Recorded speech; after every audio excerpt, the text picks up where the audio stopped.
evidence-based nutrition have left an incredible mark, enlightening and inspiring countless individuals. It's time for all of us to take a decision to change our lifestyle. Now I request Dr. Amrita Ganesh to hand over a token of gratitude to Dr. Regina ma'am. I ask sir to come onto the dais and also ma'am to come onto the dais.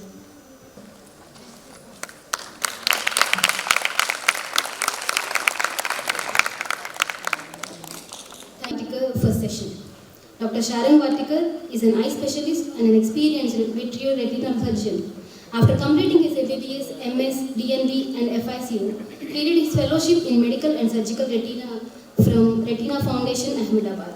His work on micro-incision vitrectomy surgery have been published in international journals, and he has contributed chapters on diabetic retinopathy in international textbooks. He has contributed to paper, poster and video presentations and conducted instruction courses at various conferences and also received awards. Due to his unbiased love for animals, he turned vegan 5 years ago. Since then, he has been following and advocating a whole food, plant-based diet, which has helped him tremendously in his fitness journey as well. Dr. Sharon Vartikar going to take session on interesting topic, the right diet to not die yet. We are eager to hear your thoughts. We welcome you, sir. The stage all yours. So have you guys ever wondered why humans have to be told what to eat, when to eat and how much to eat? Because everybody else, they seem to be pretty sorted, right? They certainly don't have to attend any lectures as to what they are supposed to eat. That is supposed to be like a basic thing, right? So then what is wrong with us? Well, what has happened is, now we eat for convenience, comfort and pleasure. Right? We are no longer eating for our survival like the other animals. And which is why we have this problem, which is why we are suffering and dying, both because of less and because of excess. Right? I'm thankful for Pam for being here, being invited here, for giving this talk to you, and which is why I'm going to talk to you on the right diet, okay, to not die yet. Now, as Dr. Regina ma'am told you, right, multiple diets are available, right? Somebody follows this diet, somebody follows that diet, and everybody has their own studies saying that, you know, we are the best, we are the best. Look at this study, look at that study. Okay, so what's the problem? What is the catch? There's so much confusion. On one side, you will have somebody saying, you know, animal products are the best for you. You go on a keto diet, only animal, don't have anything. On the other side, you will have completely plant-based. So what is the problem? We are so much advanced, intellectual animals with so much scientific evidence, yet why this confusion there? Because friends, studies are a lot like bikinis. You know why? Because they reveal a lot. But what they hide is the essentials. Okay? Right? You have to understand. Now, if you want to find the right diet for an individual, okay, what do you need? You need that perfect nutrition study.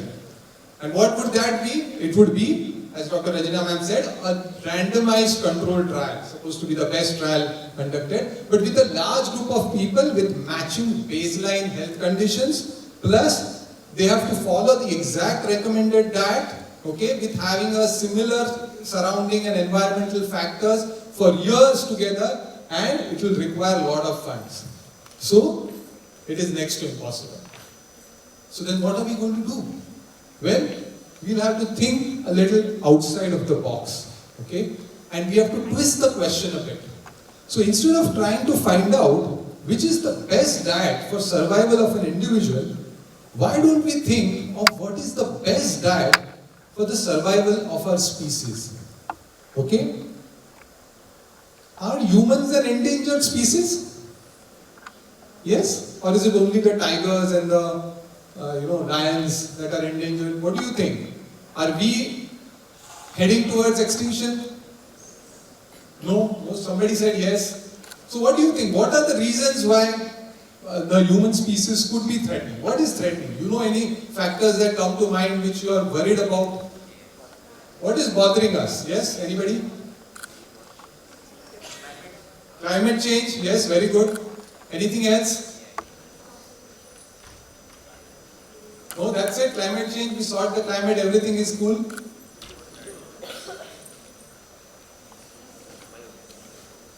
Yes, climate change. What is happening? What about water? Do you have water? We are having water shortage, food shortage, land shortage, isn't it? What about air pollution, water pollution? Yes? What else? Deforestation, have you heard of that? Yes? Oceans are getting damaged, species are being lost, isn't it? What about health? Pandemics, COVID. Nobody's worried about COVID, it's all forgotten. Wars happening everywhere. Humans can easily destroy ourselves. And diseases, all kinds of diseases. Isn't it? So many problems are plaguing. Is there a common link? Yes? What if I tell you all these are connected to our diet? Little hard to believe, right? Let us explore this. Well, 10,000 years ago, we were all foragers. We were hunters and gatherers. You know what that meant? At that time, we used to eat whatever we could find. Okay? Now, what is the situation? We learned agriculture. You know what that means? From whatever we could find, we are now eating whatever we wish for. Right? And agriculture can be of two types. One, it could be plant agriculture, where we are growing crops for their direct consumption. Or it could be animal agriculture, where we are growing animals for their direct or indirect consumption. Okay, these animals are known as livestock animals, which we are growing. Growing because they are artificially being created on this planet. They are not naturally born. And they are providing us with meat, fish, eggs and milk. Now if you look 10,000 years ago, okay, if you look at all the mammals on the planet, let's keep humans aside, other than humans, if you look at all the mammals, everybody were living in the wild. There were no livestock animals at that time. Humans were not cultivating animals for their consumption at that time. Okay? Now today, what do you think would be the percentage? Obviously livestock animals have increased a bit. So wild animals would have come down. Yes? From 100%, how much do you think it would have come to? Any guesses? Yes? I can't hear you. What are you afraid of? I'm not your professor here. The situation is this. Okay? From 100%, the wild animals have come to just 6%. 94% of all mammals on this planet, excluding humans, are livestock animals, what we have grown. What about birds? Well, we haven't spared them either. 71% of all birds are chicken on this planet. But you would say, hey, animals eat other animals, what is wrong? You know, this is natural and things like that. But let us see. Okay, this is a natural food pyramid. Yes, you would agree? We have all learned this. Now, what are the characteristics of this pyramid? If you see, these all animals are naturally born, correct? They live in the wild. The prey has a fair chance of escaping from its predator. And if the prey numbers start falling, the predator numbers will also start falling. So there is a natural balance which is maintained. Okay? And this is the human pyramid, right? This is what we have been told. Now what has happened is, we have grown in number. There are more than 8 billion of us on this planet. Okay? Which is huge. But what is the bigger problem is that now we grow specific animals for our consumption. Now these animals, they are all artificially born. They are all in captivity. So they have no chance of escaping from us. Okay? And to feed these 8 billion humans, every year we are killing more than 100 billion animals just on land. Every year. We are 8 billion, we are killing 100 billion animals. So what is happening? The top predator himself is growing its own food. Okay? And then what is the problem? The resources are not increasing, they are the same. As a result, there is extreme strain on the resources. So, that is what is happening, and no balance is left anymore. So it's not so much of a human population. Everybody says, kitna population? No, so much population. It is more of a humans eating animals population problem. So let us look into the strain the resources are facing because of this. Now if you compare an animal diet versus a plant diet, you will see that if you look at the water needed for a meat diet, it is 5 times more. If you look at the greenhouse gases emitted, it is 7 times more. If you look at the fossil fuel consumption, it is 11 times more. And if you look at the land needed to feed a person on an animal diet, it is 14 times more as compared to a plant-based diet. And where is all this land coming from?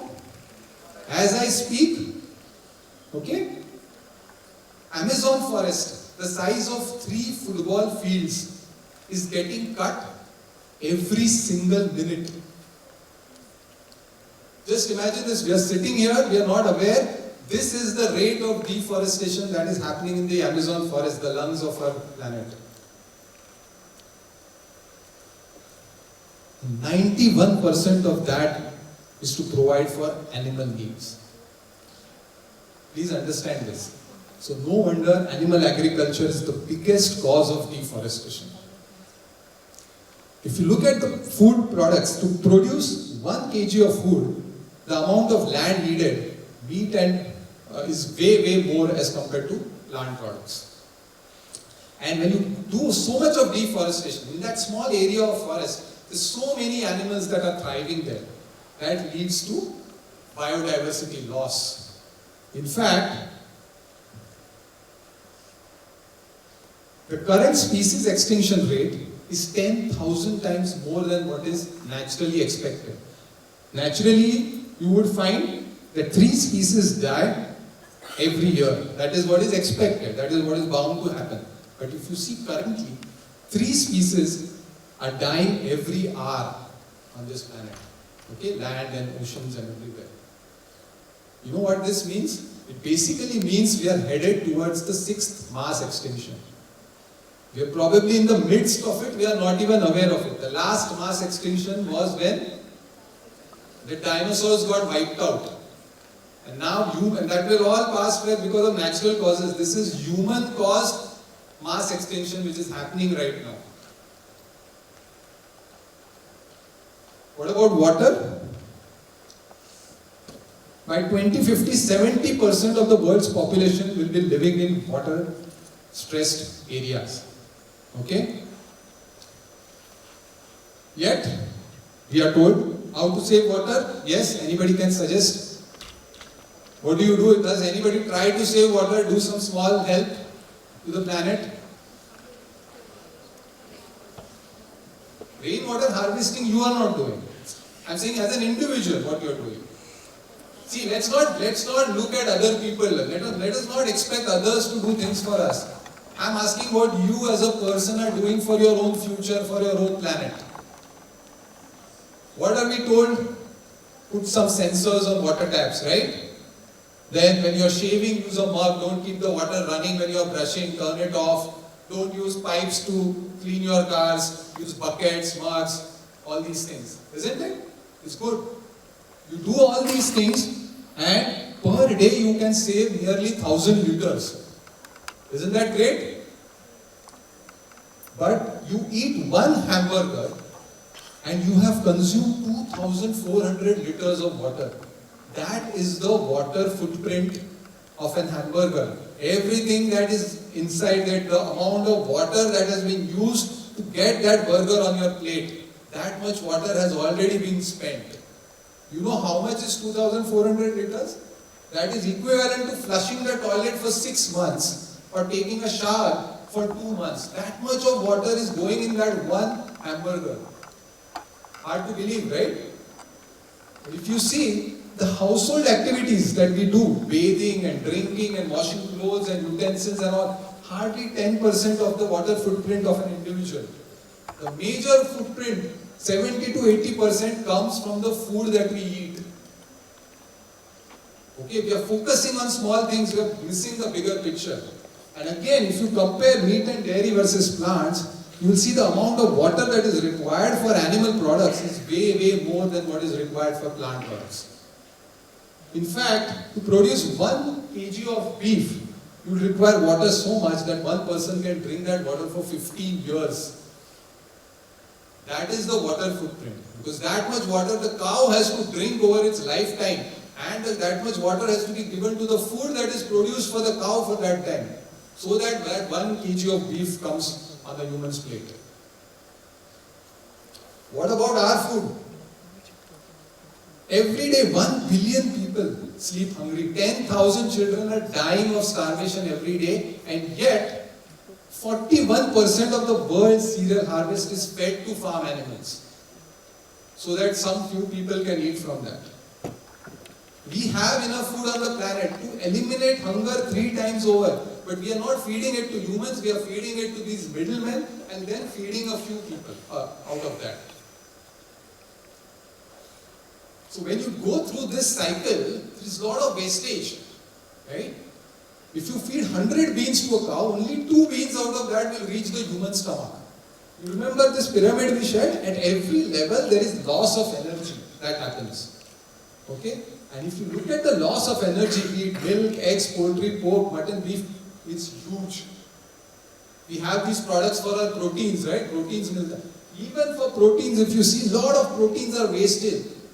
Where do the animals get their proteins from? From the plants. So why can't we get the proteins directly from the plants? The entire system, if we bypass, we're going to save so much energy and proteins. Talking of waste, these animals will also produce waste. Correct? 130 times more waste they produce than what humans produce on this planet. You know how much that is? That is 40,000 kgs of excreta produced every second on this planet. You know how much that is? That is enough to cover the entire Mangalagiri in just 85 minutes. You just spread it over, no? That is, that much of waste is being produced every second. But why don't we see all this? Because all of that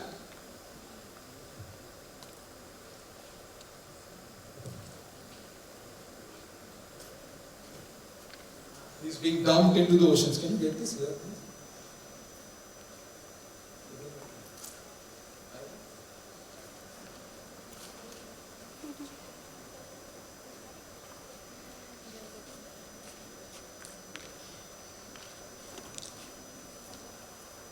Right? And what is that creating? It's creating dead zones.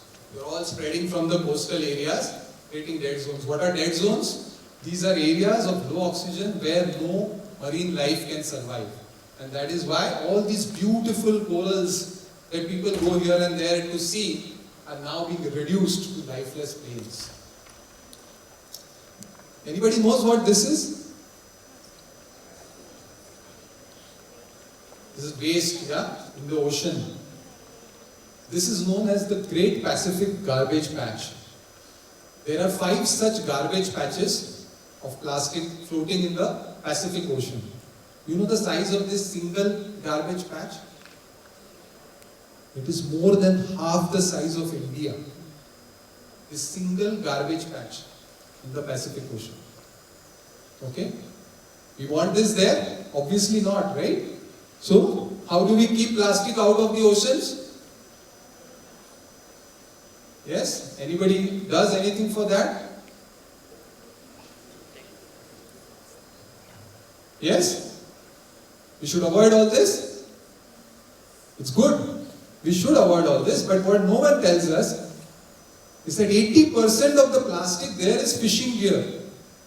All the fishing nets which are broken are just thrown into the oceans and they are floating around like that. And that leads to microplastics.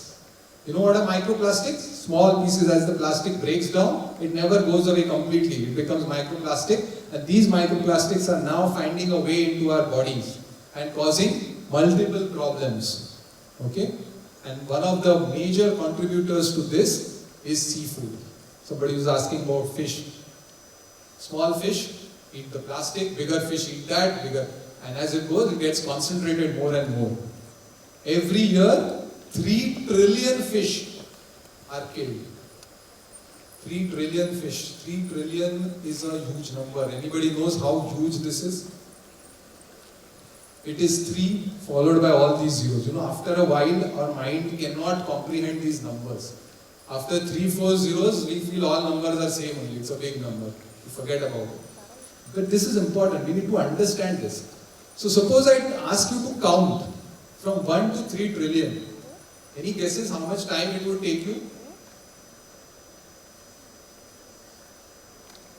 No guesses? Madam was saying these are the intelligent people sitting here. I could guess. At least some guesses you can make. Somebody saying months, I think. I'm lip reading now. I can't hear anything. It will take you 100,000 years. Okay, that itself is a big number. Friends, it would take you 1,400 lifetimes. If all you do your entire life is count the fish, it will take you 1,400 lifetimes to finish counting that. If you start walking 3 trillion steps, you start from Mangalagiri, how long can you go, you think? Yeah, somebody is doing this, round the earth. You can go 50,000 times round the earth. Forget the earth. You can go 3,000 times to the moon and come back. Forget the moon. You can go 8 times to the sun and come back. Light takes 8 minutes to reach from sun to earth. We can go.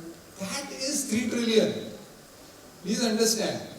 We are sitting here. If one animal is suffering, we feel bad. You know, okay, somebody is suffering there.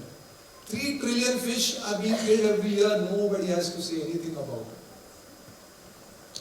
By 2048, the oceans are likely to become fishless. And if the oceans die, we die. Animal agriculture is the biggest cause of ocean dead zones, water pollution, and species extinction. Greenhouse gases, madam was telling you, they release greenhouse gases. The microbes in their bodies are ruminant animals. They release methane and their excreta release nitrous oxide. Highly potent greenhouse gases. Compared to carbon dioxide, 25 times and 300 times more potent, okay, than carbon dioxide. These are the carbon emissions of the top 3 countries in the world. So much carbon emissions they are doing every year. If you were to form a separate country, only consisting of the livestock animals that we are growing, you know how much emissions it will have? It will be number 2 in emissions. Just the animals giving out greenhouse gases, that much compared to huge countries like USA and India. And what are we told? Electric vehicles. The world has to go electric so we can be saved. If you put all the emissions from cars, trucks, trains, ships, aeroplanes as well on one side, it is still less than what the animals are emitting. If you look at the food products, again you can see the amount of emissions given out by meat and dairy.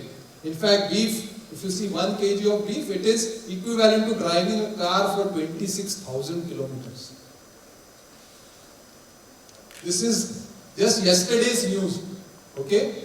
Denmark has become the first country to put a burp tax on cows. So for every cow, they are going to put a charge which the livestock farmer has to, because now they are realizing where the emissions are coming from. Okay, this is to discourage. This is excellent. New Zealand also tried in the past, but the meat and dairy lobby wouldn't allow them to. Let us see where this goes. The same tax, you know, if you put in India on every cow that is there, the taxes would be 7 lakh crore rupees. That is the emission which is coming. That is the value and the cost of the emissions which are coming into our planet. And that is leading to global warming and climate change. These are toxic gases, and they are also leading to respiratory illnesses, mood disorders, and a lot of things. So what have we seen? The impact of this animal agriculture Yes? Greenhouse gas emissions, climate change, strain on water, food, land, air pollution, water pollution, ocean damage, deforestation, species loss. Isn't it? What about our health? We just came out of COVID, yeah? And we called it the China virus. So, all is because of China. But if you look at the past epidemics, they have all been linked to animals and animal farming. You know why? Because these animals are crowded, millions of animals together, and they are raised in filthy conditions, and they are pumped with antibiotics. You know, we should use antibiotics very judiciously in our patients. I don't know if you have been told that, because what does it do?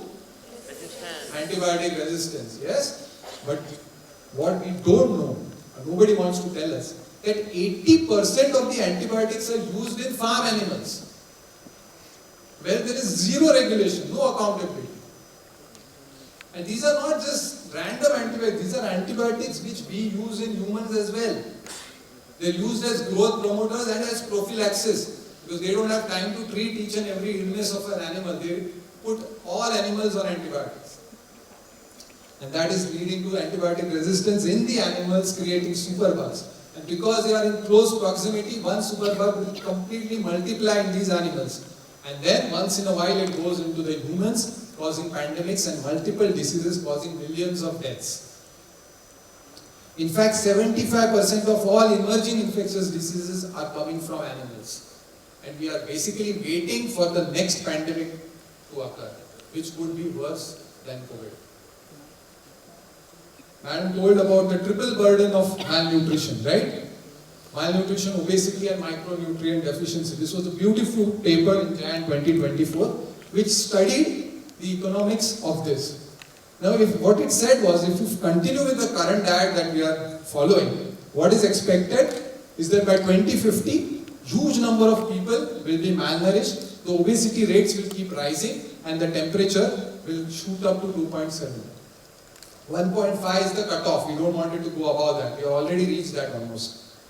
And what they said was, if you do a diet change, okay, then we have a good chance that undernutrition can be eradicated, obesity rates can be reversed, and the temperatures can be kept under that 1.5.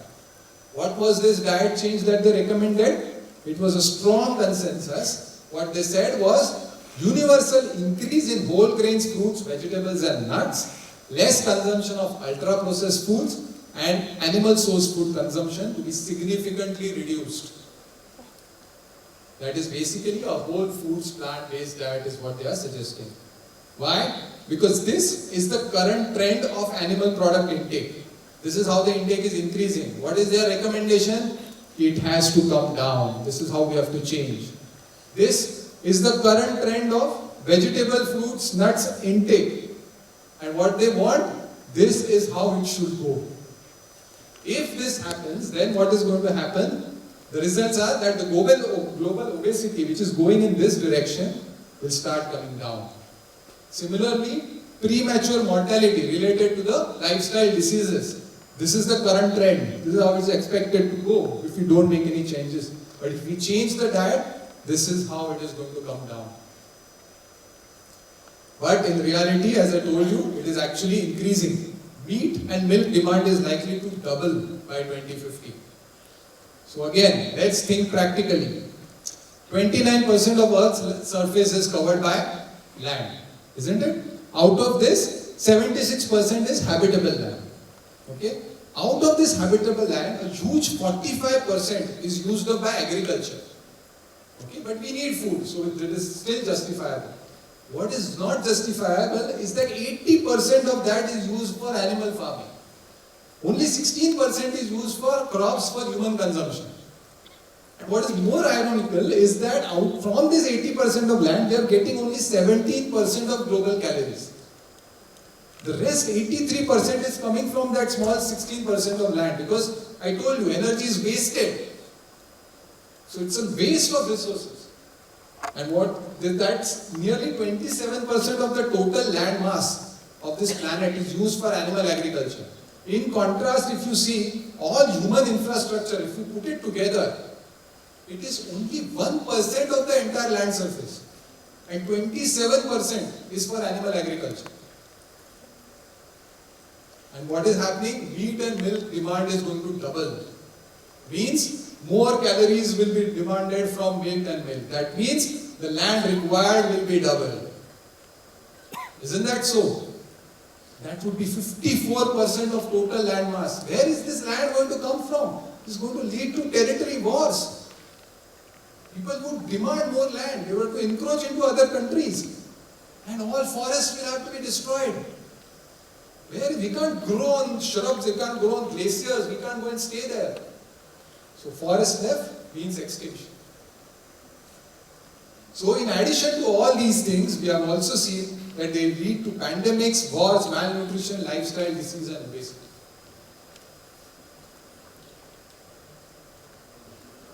This is the common link, isn't it? Meat, fish, eggs and milk consumption. Milk? What's wrong with that? Right? A lot of paneer hands were raised here. What is wrong with milk? I mean, I can tell you all these things, it causes this, it does that. Forget about all this. We are here to think outside the box. Okay? So let me ask you a simple question. Who gives milk?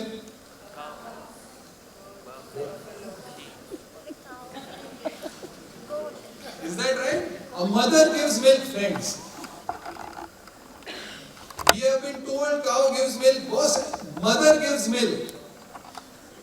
A cow does not give milk all her life. She gives milk only when she gives birth to a calf. I didn't realize this till 5-6 years back. When I used to think cow is there and she has to give milk, that's her only job in life. Please understand this. So let me ask you, for whom is the mother's milk for? Isn't that so? Isn't that how it is supposed to be? Right? This is what it's supposed to be, but what we do? We separate the calf from the cow. Yeah? This is what we do. And what do we expect? We expect that the entire human population has to survive on that cow's milk. Please understand, the most unnatural creation of humans is drinking milk. Because we are the only mammalian species that drinks milk as adults. Milk, by definition, is for infants. To grow till the time they can consume food. But we drink milk as food. That is what it has come to. That too of another species. Not even our own mother's milk. So the only one who needs cow's milk are? Yeah? Unless you think I look something like this. Okay? Yet, India is the #1 producer and consumer of dairy. Please understand this. 33% of the world's cattle is in India. And if you look at the global emissions by species wise, the cattle are the biggest culprits. And if you compare a dairy milk, the effect, environmental impact with other plant-based milk, you will see that dairy is far worse. If you compare it with, say, soy milk, dairy emits 3 times more emissions, it creates 10 times more pollution, it requires 13 times more land, and it requires 22 times more water compared to soy milk. No need for dairy. This has been put into our head by the dairy industry. So to summarize, the earth can endure without humans, but humans cannot survive without our Mother Earth, isn't it? So if we wish not to die yet, we must save the planet. And for that, we must change our diet. And while you can keep debating which is better for an individual, there is no doubt, okay, which diet is best for the planet, which diet is best for our species, for our children, for our own survival. There is no debate about this. We have to shift to a plant-based diet. And the biggest change, this comes from United Nations, that a single individual, see, let us not look at governments, let us not look at other people, let us look at ourselves. What you can do a single biggest change is to make a change in your diet. It is far bigger than reducing your flights or driving an electric vehicle car. Okay, I have been on more than 5 years on a plant-based diet. So if you do the calculations, I have saved water that can feed more than 10,000 people for a year. I have saved grains that can feed 200 people for a year. I have saved forest, more than 20 tennis courts. Okay? I have saved emissions equivalent to driving a car for 1,40,000 kilometers, besides saving multiple animal lives and adding some more ones to my life, hopefully.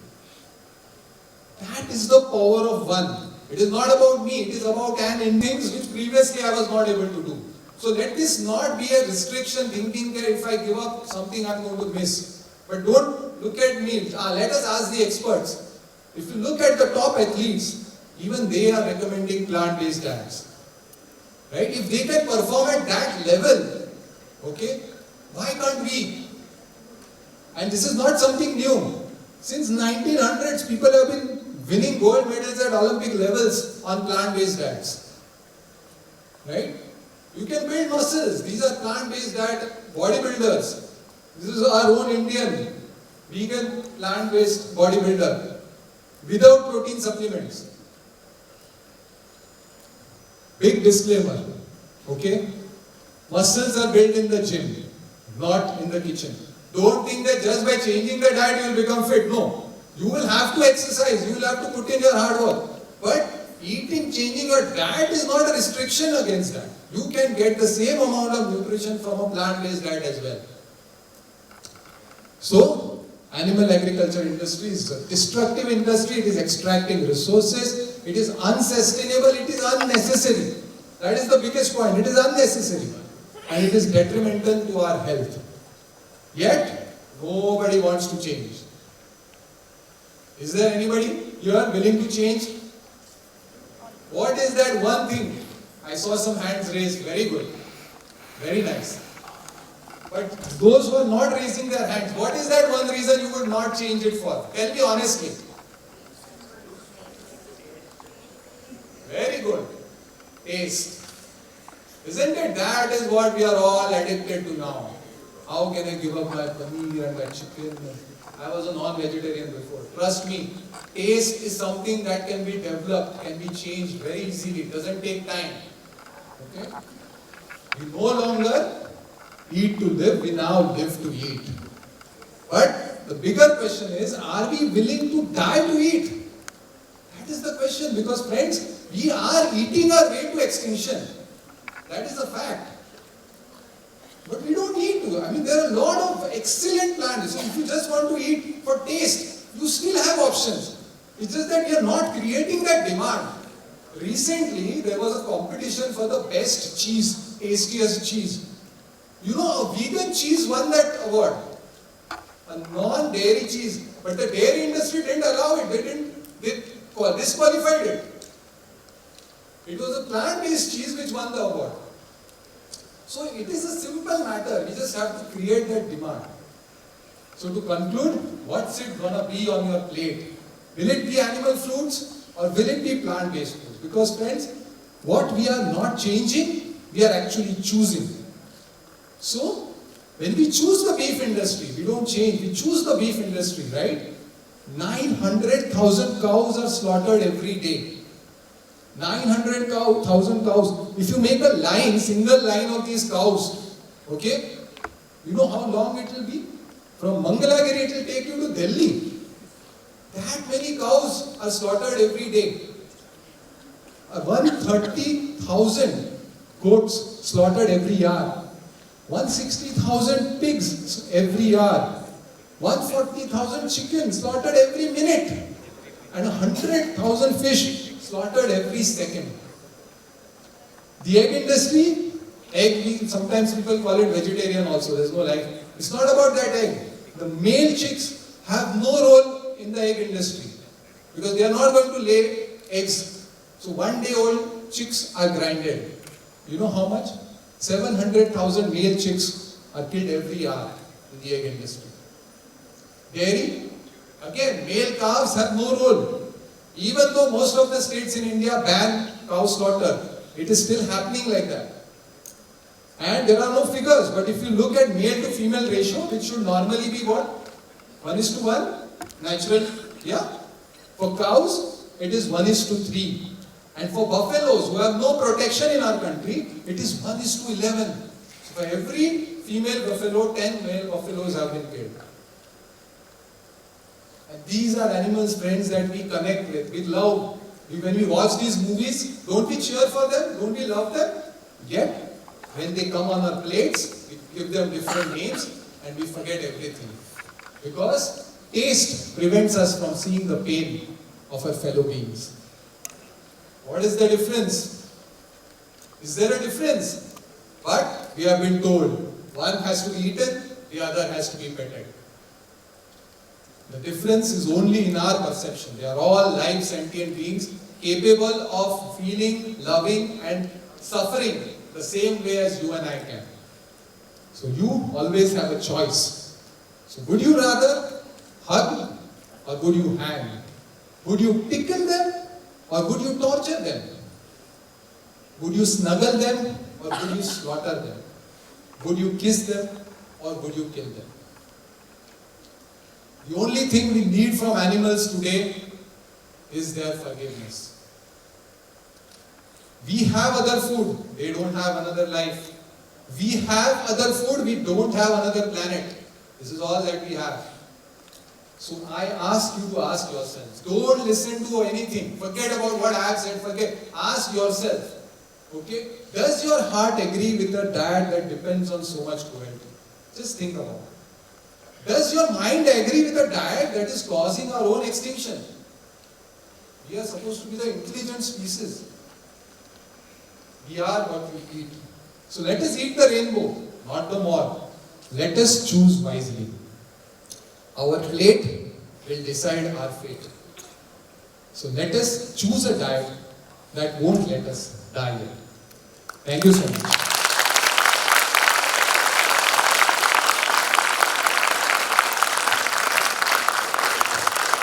Does anybody have any questions to ask? And I request Medical Superintendent Dr. Vinny Thomas Abraham sir to present a memento to Dr. Sharan sir.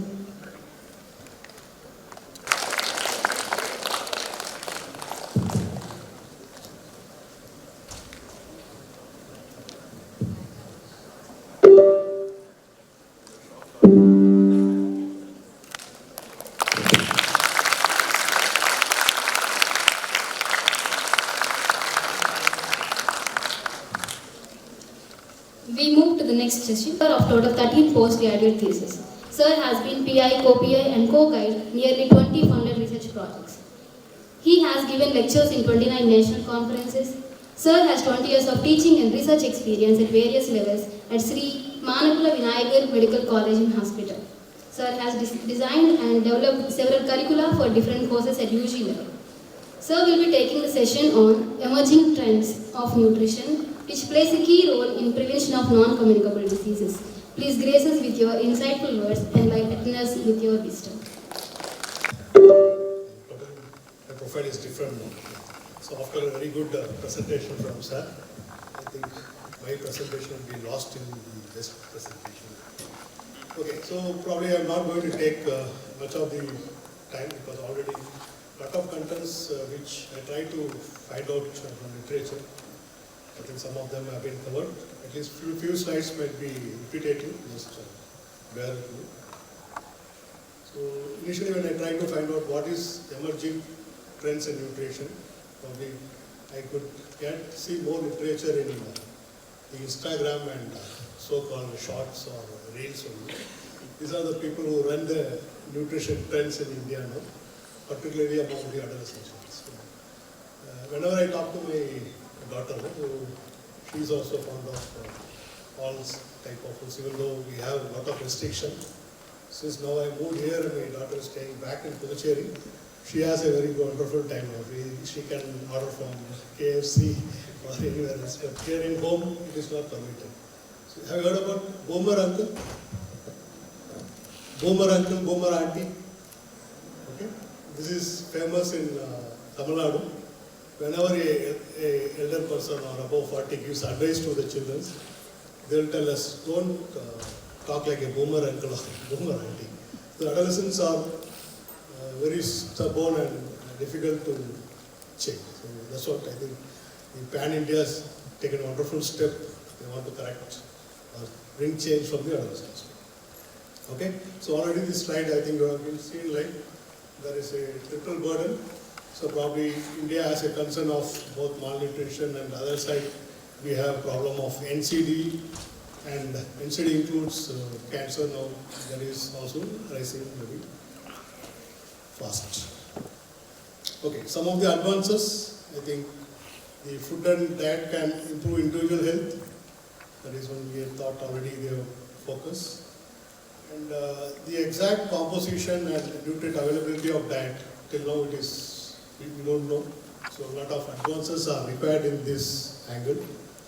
And regarding the diet and the calorie, it depends upon the individuals, their physiological or pathological status. So a lot of avenues are there. So we have to work hard to find out the exact calorie requirement of our individualized, the personalized medicine. And I think Sarah has rightly pointed out the environment that surrounds, which decides the nutrition also. Okay, so I think this, already, I'll skip this straight amount of time. Okay, so there is, WHO has come out with double burden. So mostly they talk about the maternal and child health. So how it is connected. So you can see this, the determinants like basic income, informative technology or employment, and going to the underlying causes like sedentary lifestyle and etc. So probably immediate determinants will be physical inactivity or poor dietary intake or can cause any disease. But see that issues like, so mostly it affects child and mother.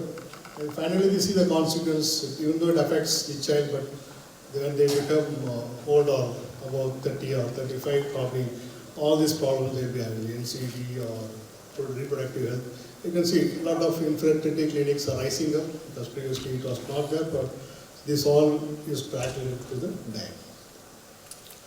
Okay, so when I saw the changing trend, so it is not like people are not ready to change, but there are ways or the changes are happening. Probably you can see this climate friendly and sustainable nutritions.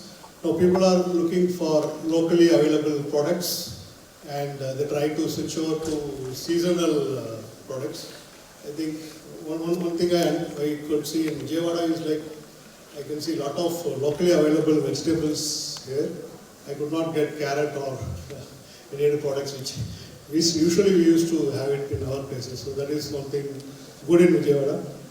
And people try to use eco-friendly business practices like there nowadays. At least some of them are trying to use their own bags, and particularly when you go to the departmental shops, I observe this.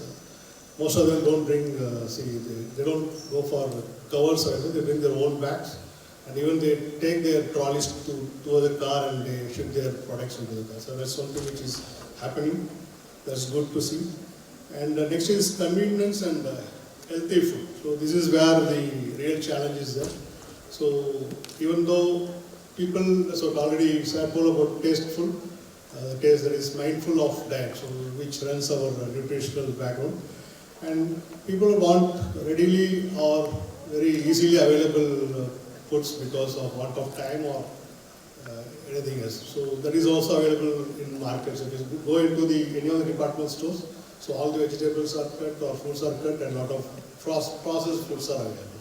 I think you can see. Yes. There are plus and negative changes happening towards this. Okay, this is more important, like digital nutrition consultation, like, so from your laptops or mobile to your in-house clinics. So when I see my daughter using her mobile, so she used to keep on seeing only the foods. When I Instagram, she keeps on seeing the foods only, and she used to send to me, this food is good, this food is good. So this is the trend. So we don't decide our food. So people, those who are in media, they decide, and we try to seek consultation from the online only. So we do not know whether they really are trained or they are efficient to give the consult. This is some of the things, but at least good thing is like they're trying to have a consultation for the diabetic. That is one thing. And a lot of online lectures, I think is also one of the change for or emerging for change for the diabetic. Okay, this is more important, right diet, as Sarah has pointed out, there is a right diet. And probably personalized nutrition is very, very important. So people aim to more flexibility in their professional and private lives. Because of this, eating routine is slightly changing. So I have my own choice of eating. So probably that is slightly have to change. And I think this is very gut health or microbiome.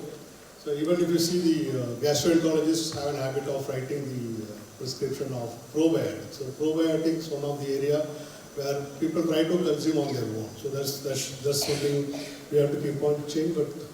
But they also insist to raise the probiotics. So if you see one side, the literature says that you avoid the go for plant-based diet, and one side they are telling that you increase the probiotic to increase your gut. So still there is a lack of lot of literatures for what should be a right diet and how to go back to this. Eating for immunity, yeah, so this is also the emerging trend in nutrition. So people tell that you lose your immunity if you don't consume your vitamins and also the micronutrients. Even the government of India is promoting the micronutrient deficiency. So people are a little confused. This is one trend which is going on. They want to increase their immunity either by food or even by consuming the vitamin tablets and etc. So this is one thing which you have to the emerging trend in nutrition. And I think we very well, it was proved like in COVID. So the vitamins played a major role. These are some of the confusions we try to create. So we tell that nutrition is very important and one time. But Sarah rightly pointed out, nutrition can also be, vitamins can also be taken from the plant-based diet. Okay, so next the trend is the genetically modified foods. In my younger ages, I used to take cauliflower only during winter season. That also comes from long distance. But nowadays, the cauliflower is grown in our region also. This is all because of genetically modified food. So there are a lot of debate whether this is correct or not. Even if you see apple, where is apple grown? In which part of India? Shimla. Do you know that apple is grown in Kerala also? How many of you from Kerala? Do you know that? Okay. There is some hill station here, almost border to Tamil Nadu, Kanatur. So probably it is near to Munnar, from Munnar to 80 kilometers from Munnar. So they are growing apples there. So it is really shocked. Last month I went there, so I was shocked to see the apples are grown there. So it is genetically modified apples. So this is what is happening. So whether it is good or bad, debate is there. Okay, so but when I saw the literatures, such literatures, probably one of the standing or convincing this literature was on the plant-based diet. So that is one thing you can see, and also planetary diet, health diet. So we are eating plant-based diet for our health, and we are also protecting our planet. So high quality plant-based diets could alleviate these health problems and also the environmental conditions. Okay, so this is the circle which tells us how it is related, the population health and the personal health and also the planetary health. So one thing we have to remember is sustainable nutrition is one of the key for success of any nutrition. Okay, so this is upcoming like precision nutritional plate. A lot of research is going on this. I'm not sure whether it is we are in right way or not, but we have to think. Okay, so the debate is on this organic foods. So the trend or emerging nutrition pattern is organic food, consuming organic food. But once again, it is very costly affair. So back in Pondicherry, I want to develop organic farming. I purchased land and I tried to do organic farming, but there was a lot of revulsion from the people who are around me actually. So the agriculture people were cultivating around my land.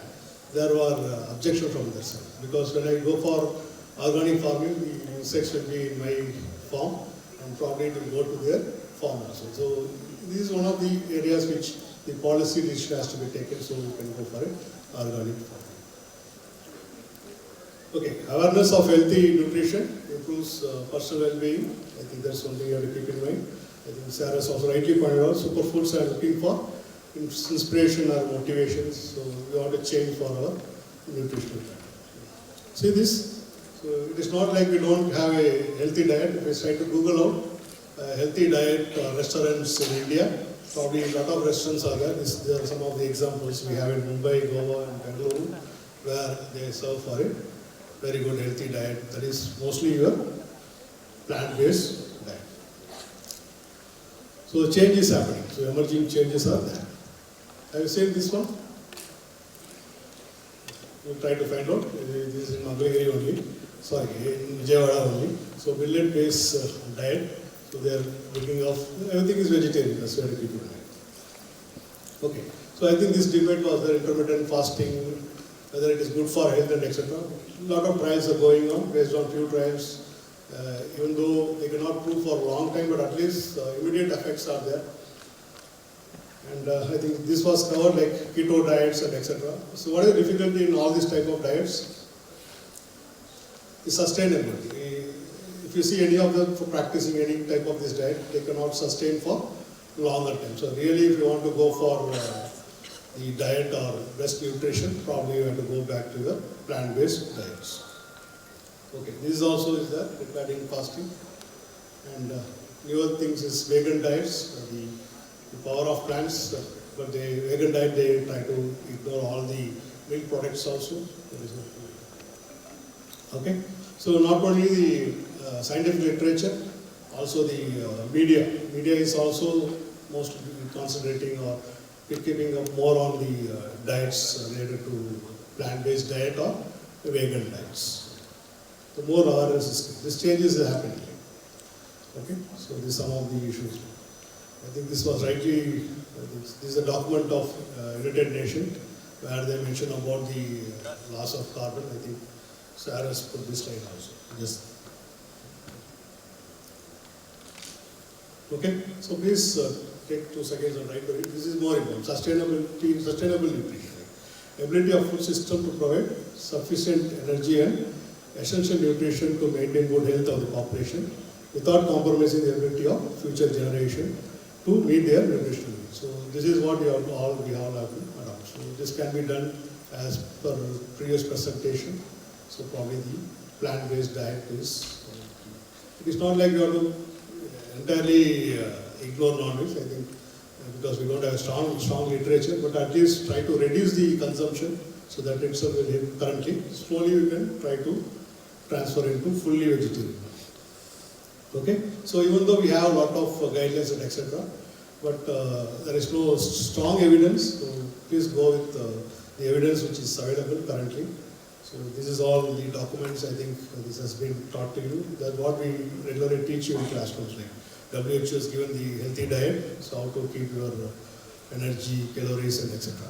And finally, the guidelines of ICME, which Indian government has introduced. Just follow this for your reference. Okay? So I think I've just taken very few times. Okay. What is there in this? Okay. So at least try to avoid all these things. Zomato, Swiggy. In Zomato also we have healthy food, so it's not like we try to have some healthy food. And you can see all the processed foods and etc. So probably first step is to avoid this type of foods, and slowly you can avoid your non-vegetarian. Okay? You agree? Don't call me boomer uncle because I'm giving advice to you. So thank you very much for this. Thank you, sir, for giving such an informative session on emerging trends in nutrition. Challenges faced by current generation were clearly explained that helps us in selecting a right path in lifestyle. I request you, sir, to remain on the stage. I request Dr. Amrita Ganesh, sir, to felicitate sir with a memento. Plant-based diet and vegan diet are not the same. Vegan diet is just by avoid, that has become a norm. It is not so. Whole food plant-based diet means not all vegan diets are healthy.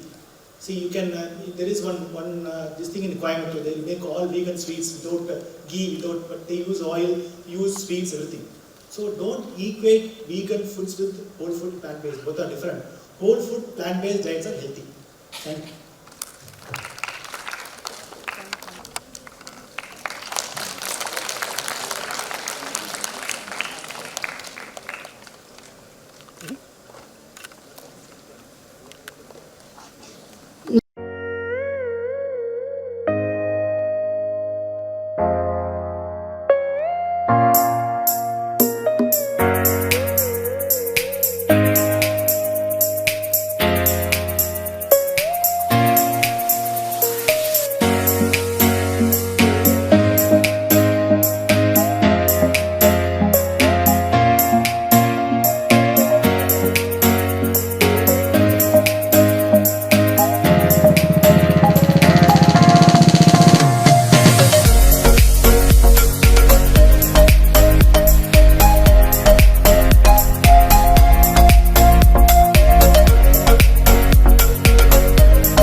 AIIMS Mangalagiri, formerly Associate Professor of AIIMS New Delhi.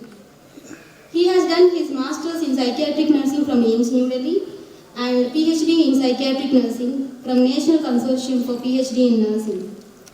Sir has written 6 textbooks, out of which the famous trending book Target High, helping many nurses to enter into different government sectors at various levels.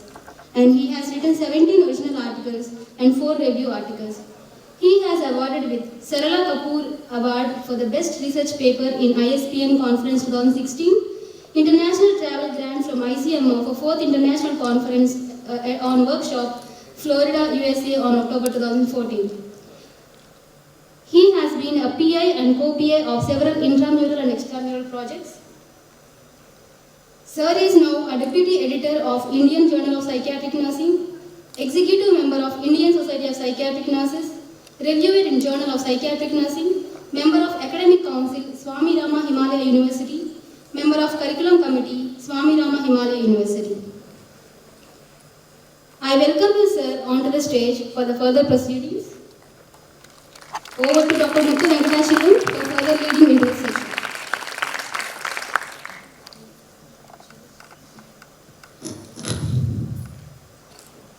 Very good afternoon. A warm welcome to each of you in this insightful panel discussion on a topic of critical importance. It's a need of the hour. The topic is nutritional needs in special populations. We will be covering the special populations such as diabetic patients, pregnant women, children, as well as adults. Today we have gathered here to discuss essentiality of nutrition as it applies to diverse groups within our society, exploring how students explore in cardiology and fellow in plant-based diet. I invite Dr.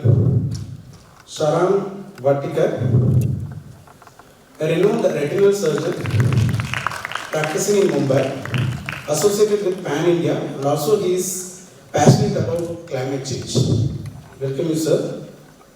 Next, I invite Mr. Sharon M.B., Associate Professor, College of Nursing, AIIMS Mangalagiri. He is specialized in medical surgical nursing.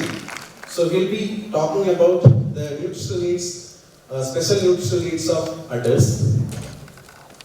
I invite Mr. Sudhindra M., Assistant Professor, at College of Nursing, AIIMS Mangalagiri. Is expertise in child health nursing, so obviously we'll be talking on nutritional needs of a pediatric population. Now I invite Mrs. Priya M, tutor, College of Nursing, who specialized he has 15 years experience in maternity nursing. She will be talking on nutritional needs of pregnant women. Next, Mrs. Sandhya C, tutor, College of Nursing, specialized in community health nursing. She will be talking on nutritional needs of patients with chronic illness such as diabetes. And I welcome all of you for the insightful panel discussion which is going to happen. I hope the audience, I know it's a post-lunch session. Many of these students have gone to hostel or home, maybe they are sleeping. But for those who are here, you believe me, your sincerity will be respected in the future. Here, we are not here to compel anybody to come in the afternoon, you take part in panel discussion.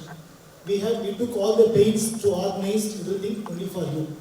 But I know, see, there is no compulsion and you are adults. But the names will be displayed in the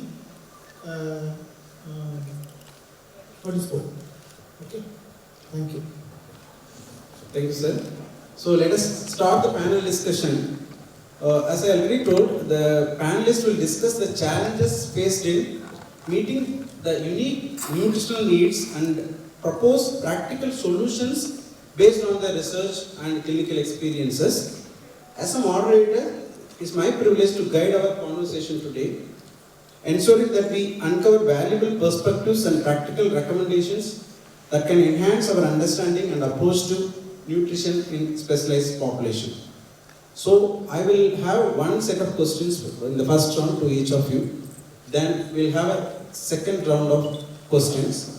And at the end, we'll take up the questions from the audience. And we have two guest panelists I will not be questioning them. And the audience will have a liberty to question a number of questions. So they are here to answer your queries and clear the doubts. So first I would like to go to Mr. Sharon, who is medical surgical nursing specialist. So what are the positive health outcomes of plant-based whole food in adult population?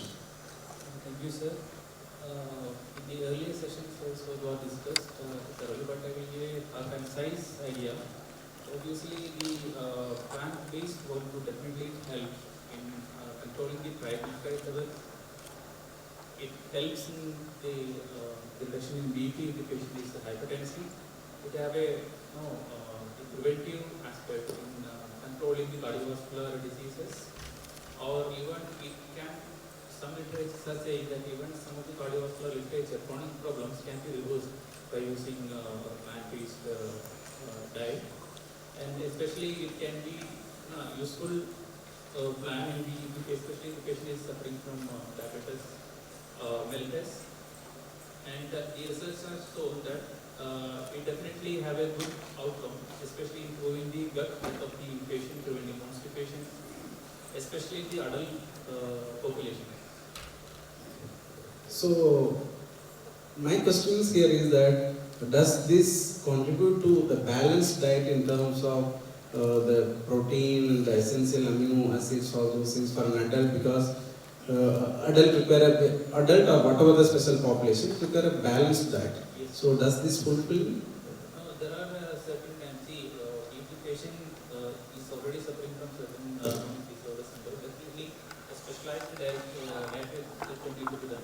So obviously, if a nutritionist determining that only sometimes there is a situation only based on the entire requirement may not be able to fulfill from the plant-based diet. In such cases, supplementation can be taken. Supplementation, for example, the fortification? No. Yeah, yes, like an iron, maybe a vitamin B12, such kind of things can be taken if the patient is having comorbidity. I think this is not just for patient. I think for the entire adult population, healthy. The idea is to remain healthy, and means it's prevention rather than cure. See, it's not only diet. Obviously, the other aspects like the physical, the activities, and mental health, all those things also come health. But obviously these things are also important. And another thing is cultural and spiritual aspect also important here. There are certain cultural or geographical areas where there are some restrictions in the dietary pattern. So when you are talking to the patients or when you are guiding the patient, you will have to consider all those aspects also. Especially if they are coming in a country where, or in an area where the non-vegetarian foods are more prominent, and if at all they wanted to shift to the plant-based diet, we have to give a clear cut the idea. Okay. Because sometimes it may not be cost-effective for them to shift immediately, so we will have to give alternatives. As your experience as a clinical nurse, have you come across a patient whom you recommended certain diet but they have refused due to their spiritual or cultural context or their belief system or something else? How did you handle? See, most of my working experience as an ICU, but obviously when the patient gets discharged, especially when they were already suffered from chronic disorders and all, so we used to give dietary options. We don't speak to the specific diet category based on the advice from the dietitian. We will give dietary options, but we also make sure that whether it is adaptable to them. We consider the other aspect also. So it's up to the patient preferences ultimately. But we used to tell them if at all if you want to change the dietary pattern, go gradually and have a continuous monitoring. Don't think that a sudden change in the dietary pattern will give an impact that immediately can avoid all the medication. It's not going to happen in that way. Okay, still they will have to take the medications, consultation with the doctors, thoroughly go for their the parameters. If everything goes fine, accordingly with the consultation with the doctors, they can the medication dosage can be done. Change it can be done. Okay. Thank you very much, Mr. Charu. I move on to the next panelist, Mr. Sudhindra. Just 1 minute. Is anybody to cover B12 because that was mentioned here? If otherwise, I can just. We'll be talking on that. Oh yes. If anything missed, I will ask you then. Okay. I'll move on to the next panelist, Mr. Sudhindra M, Assistant Professor. He's an expert from pediatric nursing. So the plant-based diet, are they healthy for children? What is your experience or what do you believe? Yes, before answering the question, I just would like to mention something. An article I read recently by Kamala Tyagarajan, where she has mentioned about a person called Mr. Vikas Jain. He was an IT firm from UK. Then he just saw an online videos when he was sitting and just the cruelty on animals he was just seeing, concerned like by using them for dairy products and other things and all. He felt that let me just try this, why not try this? And he moved his base to India and he just made himself that his kid also would be like plant-based diet, because you know that India is from I think a long time actually it's a house of plant-based diet from a long ago. So there are various kind of grains, cereals, millets, so many things are available, I think, which is quite difficult to find in other place also. So I would like to come back to this. Even there is one journal which is American Journal of Clinical Nutrition. In 2021, actually, they have studied there is a difference between the vegan, plant-based and those who are meat eaters. So they have conducted a study among them. It was found that the people, like the children who consume plant-based diet, they are quite leaner, fit, as well as the cardiovascular markers are much better than the other diet. I am not saying that other parameters were weaker for other children. Yes, it was again better, but I am saying that it is not actually even worst. It is better actually. It is being noted as per the evidence. I'll answer to the question. Yes, plant-based diet is, we get it.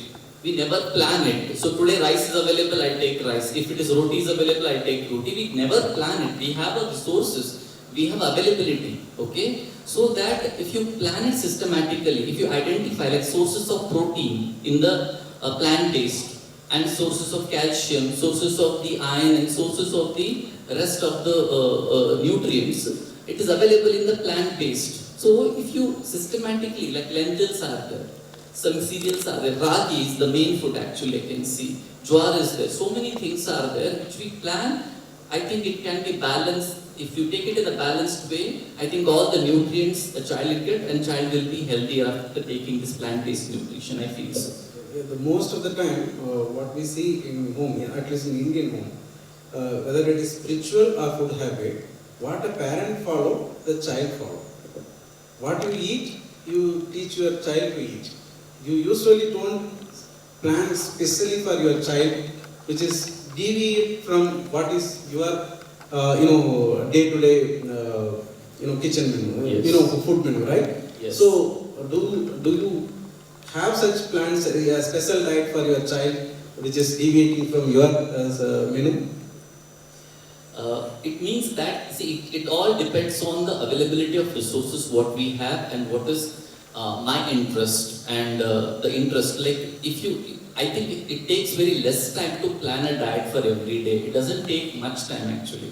So that if you plan it systematically, it works. I think it won't take much time to think what other things are required and all. So I think we can plan it as Sometimes what possible. happens when you want your child to practice a plant-based diet, the children often influenced by their peer group and they're sharing the lunchtime in the school. 6 days they are sharing the lunchtime in school, 1 day with you.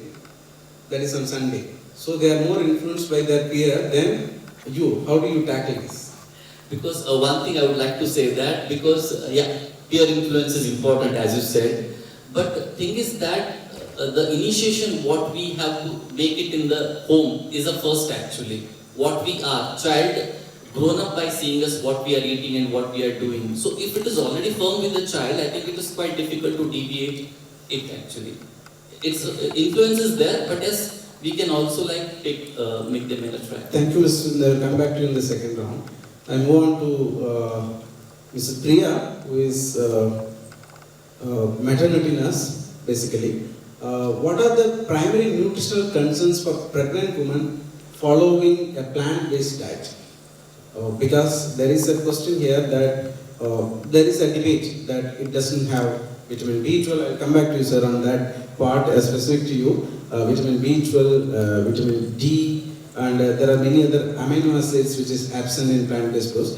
How this is a complete food for a pregnant woman? Thank you, sir. Thank you for giving me this opportunity. Before going into that surfaces, I would like to answer your. I would like to say something regarding the pregnancy diet. Everyone will be thinking in their mind pregnancy means 2 lives. They have to take extra energy, extra calories. They will be thinking that way, and they used to take more calories, and it will be ended with that postpartum obesity as well as if suppose they are suffering from gestational diabetes mellitus, it will be leads to type 2 diabetes mellitus. Everyone knows this one.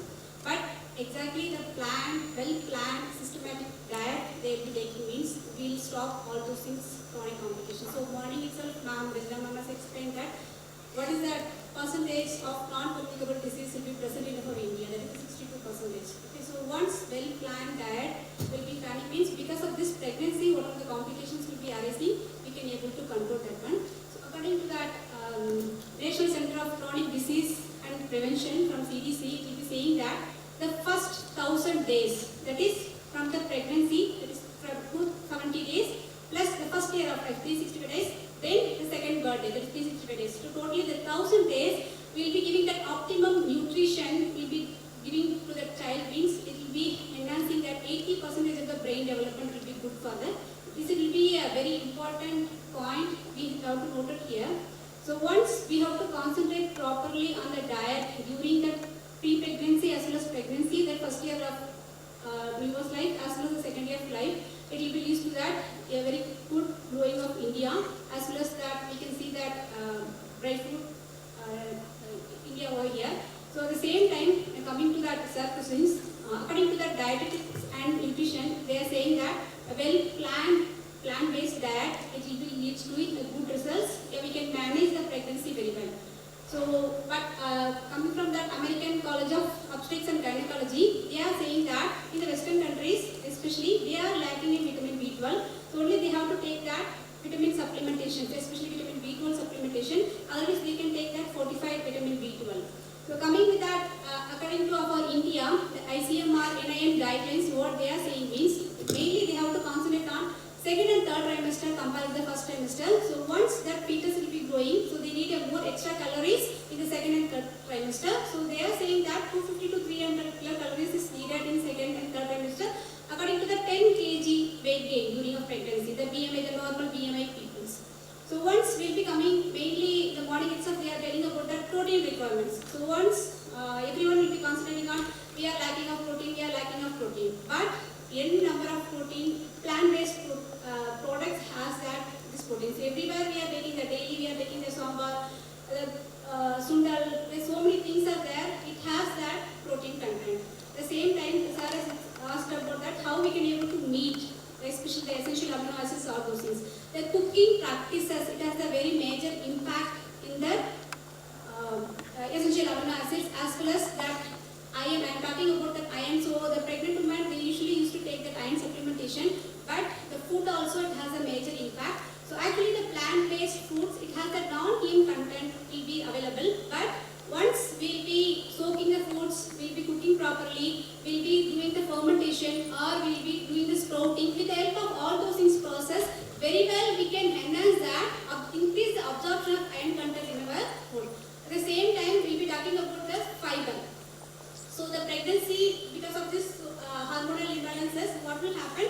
They'll be having that with so many minor ailments. So the constipation is one of the result. But in plant-based food, the fiber-rich content, it will be decreasing that the constipation effect, as well as the gravid, the physiological effect. The gravid uterus, it will be decreasing that stomach capacity, and it will lead to that not able to take that adequate amount of food, as well as that energy requirements will be less. So with the help of this plant-based food, these are the minor ailments we can reduce.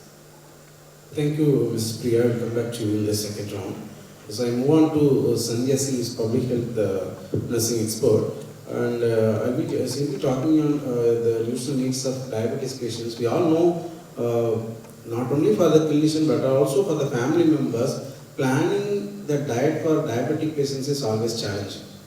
One is acceptability, and major issue is that they know the health benefits, but the acceptability and the restriction on many things for the diabetic patients, they themselves don't like. So it's a challenge for both family and clinicians. So what are some potential benefits when we talk about, already there is a challenge, and when you ask them to switch to plant-based diet, what are some potential benefits with which you can convince them, saying that this is the benefits of whole plant-based food?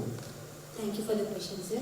So before moving on to the answering the question, the main shift currently what we are seeing now is, before 1950s, we had a problem of undernutrition.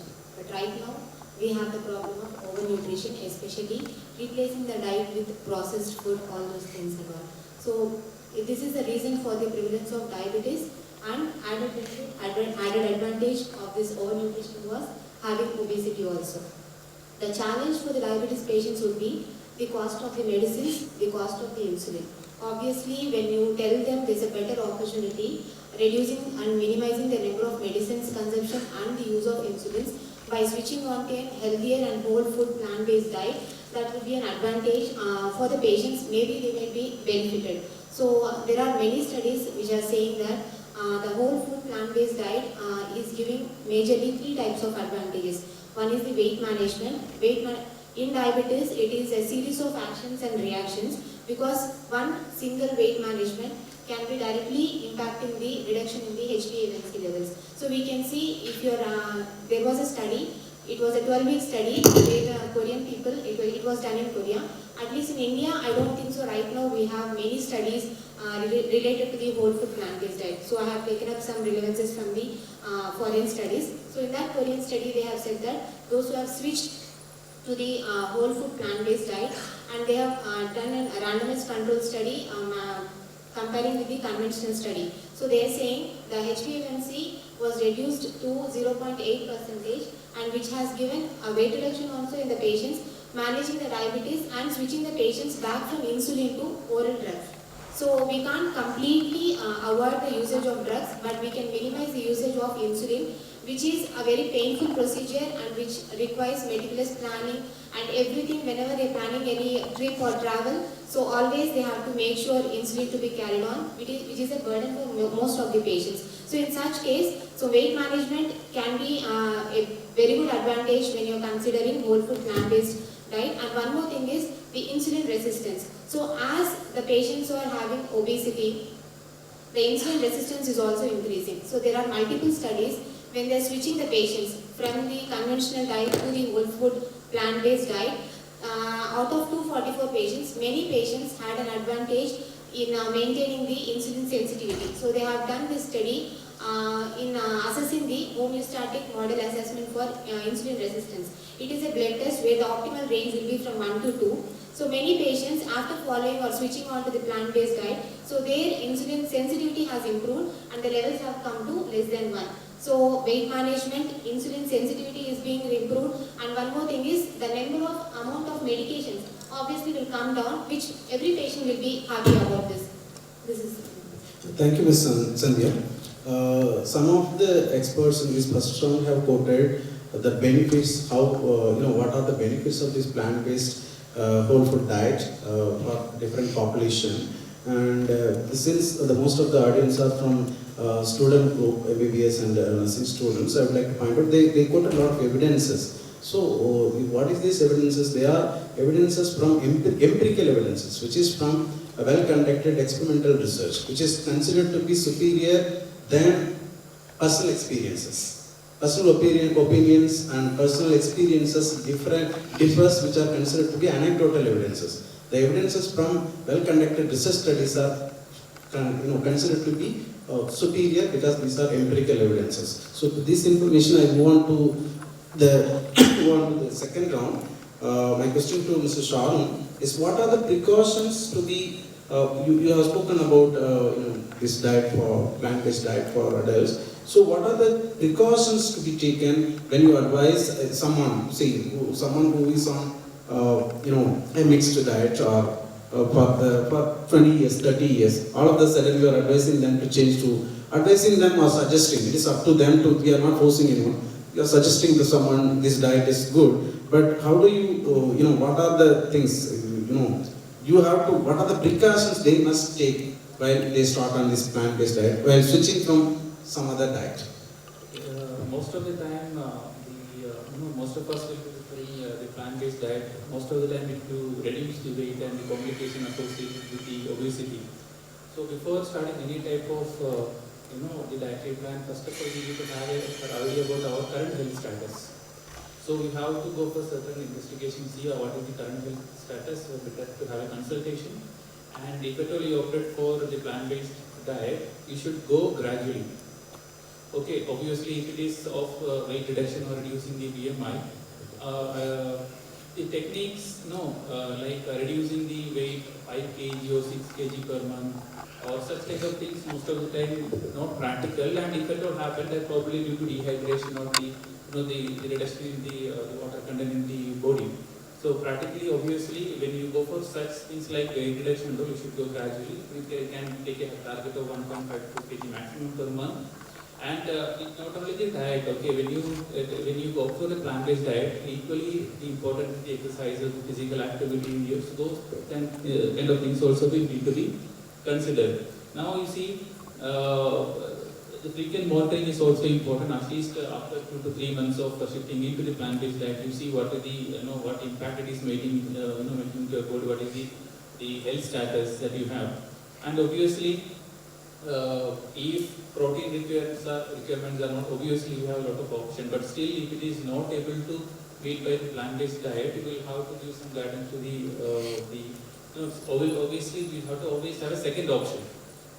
If at all, rather than going into condition where the complication associated with the malnutrition happen, we will always have a second options available. So there is nothing wrong to take, even plant-based proteins are also available as a supplement. Okay, that can also can have an option for them. And then cooking methods. Even though you are going for a plant-based diet, obviously there are the steaming or sorting or the sprouting, those techniques are helpful to retain the nutritional values of plant-based diet. But still, if you are going for a deep frying or direct frying, obviously those will have a harmful effect on the body. So obviously, you have definitely you can opt for the plant-based diet, but these type of precautions need to be taken. And one more thing, if you already have on some certain kind of medication, here again, that always need to be consulted with the doctor, and you need to have a diet plan ready.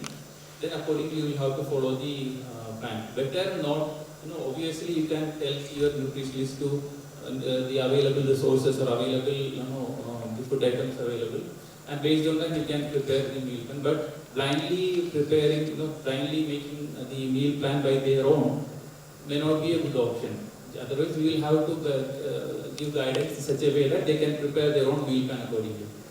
Thank you, sir. Rightly pointed out, there may be some drug-food interaction which has to be considered when you are shifting your normal pattern of diet, whatever you so far, particularly if you are on medication.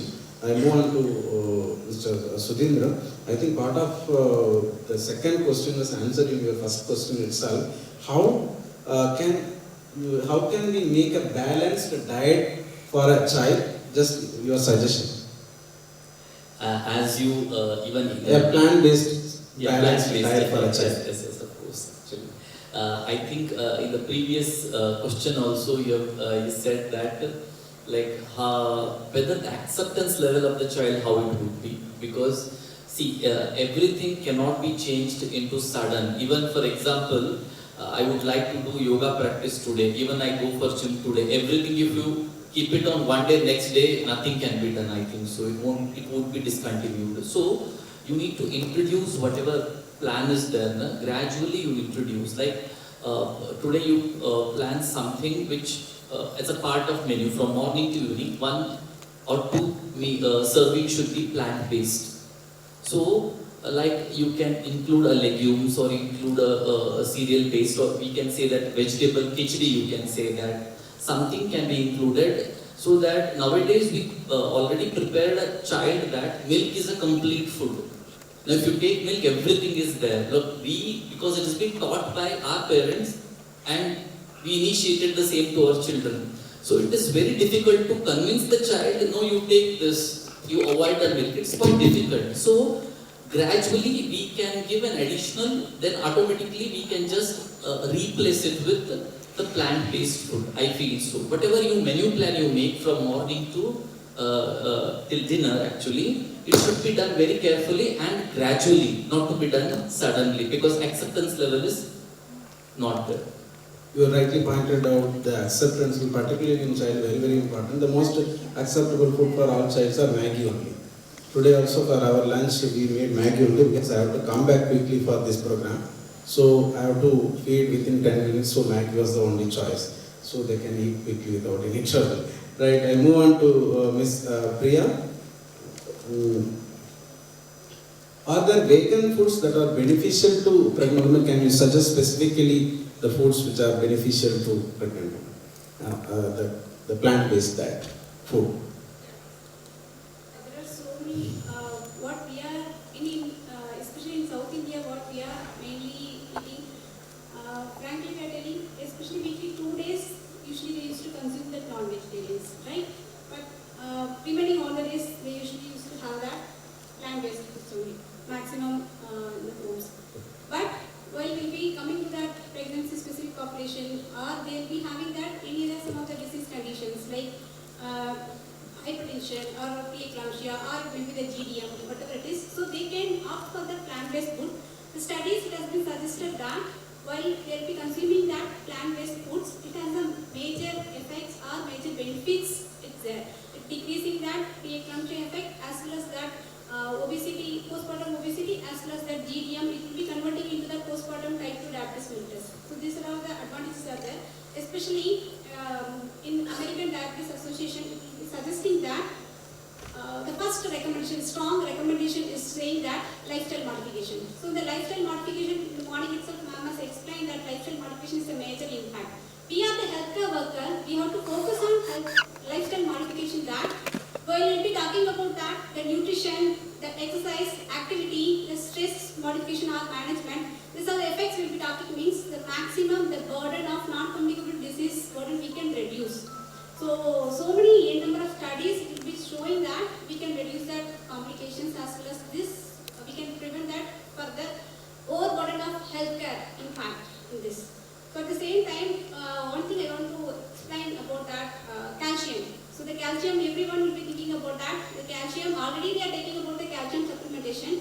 But how without that milk we can able to manage during the pregnancy as well as during the lactation time.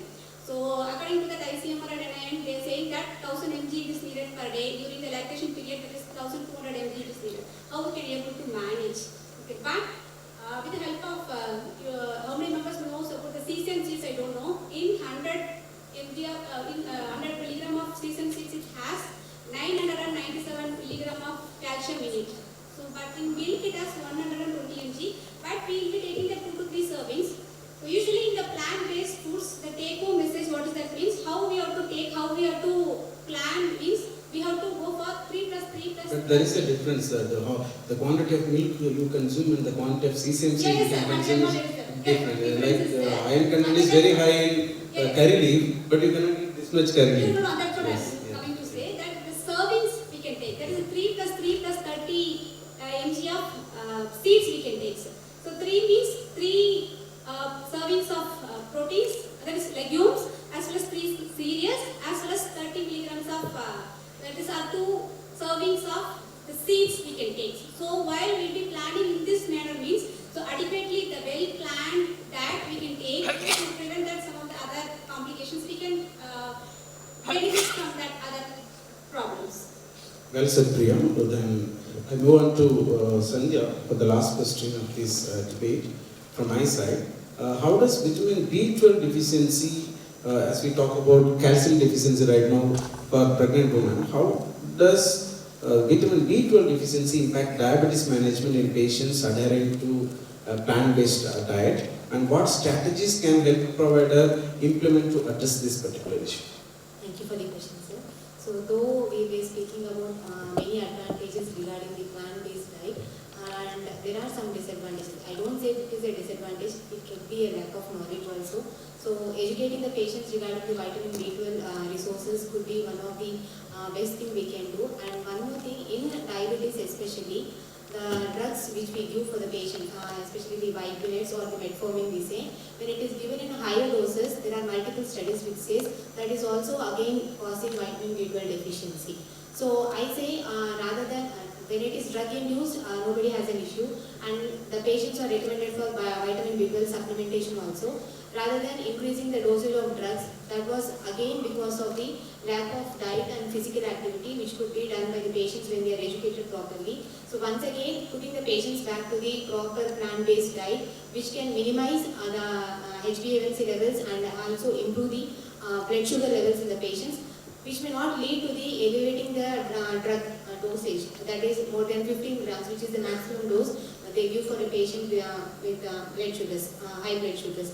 So in that cases, one thing is meticulous planning is required, and the other thing is vitamin B12 can be given in form of fortified cereals. Supplementations can be given, and there are multiple sources like green leafy vegetables can also improve the vitamin B12 levels. Regular monitoring and screening is required because vitamin B12 deficiency can aggravate the symptoms of neuropathy in type 2 DM patients, which can again be a very kind of painful experience for the patients. So monitoring and screening is required, education of the patients regarding the vitamin B12 resources, and also explaining the patients regarding the signs and symptoms for vitamin B12 deficiencies. Thank you, Sandhya, and all the 4 experts for explaining the benefits as well as the challenges and what are the suggestions to go through this. And before going into the audience, I have few questions arises from this discussion to ask Dr. Amrita Ganesh and Dr. Sharan. To both of you can answer. The question is that even some, particularly in adult healthy population, if they want to follow a plant-based diet, they can straight away follow. They not even consider, or they don't even take suggestion from others, they will take a call. But when it comes to child, as I already discussed, there is always a parental influence. They will try to follow the path. Even parents, parents want the child to follow plant-based diet, but child will want to eat egg because their peers are eating in the school or chicken. All those things happens. But when it comes to diabetic patients or hypertensive patients or cardiovascular patients, sometimes they Google it. They learn the benefits of plant-based diet. For example, they go to the consultant. That's why I come to you for this question. They go to the consultant. Consultant have a different opinion. No, who said this? You can't change because it will affect adversely your health. And if the medicine may be beneficial, but it will affect your protein intake. You will not get this benefit. Minerals. You will not get these vitamins. The consultant may be against it. So what are the options for the patients in such scenarios?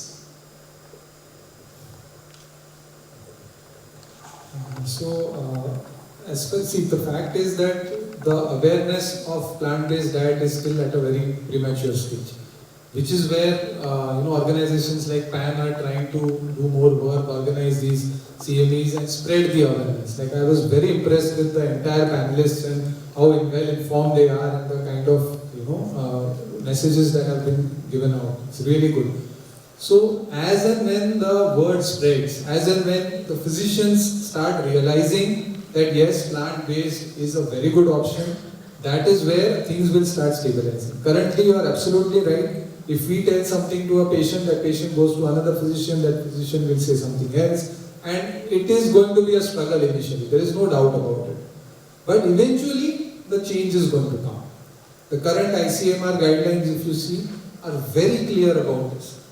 There is a big study, nurses study, which was done. The recent paper has come out where they have followed up, I think around 70,000 nurses over 20 years. And they found that those who were taking proteins extra had lesser lifestyle diseases, were better mentally as well. Lot of parameters, health parameters were far superior. And in that, those who were taking proteins from plants had a much superior, 16% better result as compared to taking proteins from animals. See, one is proteins, okay, and second is the source of proteins. That is also important. You are not just eating proteins. If you are eating protein from an animal source, if you are taking chicken, you are going to get other stuff also along with it. There are a lot of inflammatory products which are present in animal products. TMAO, heterocyclic amines.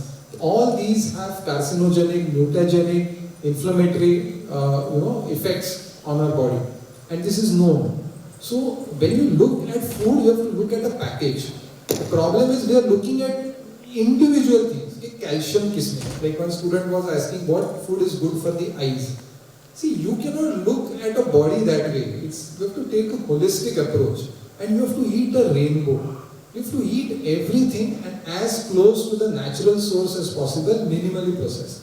Like sir said, there is a difference between vegan food and there is plant-based food. Vegan is a lifestyle.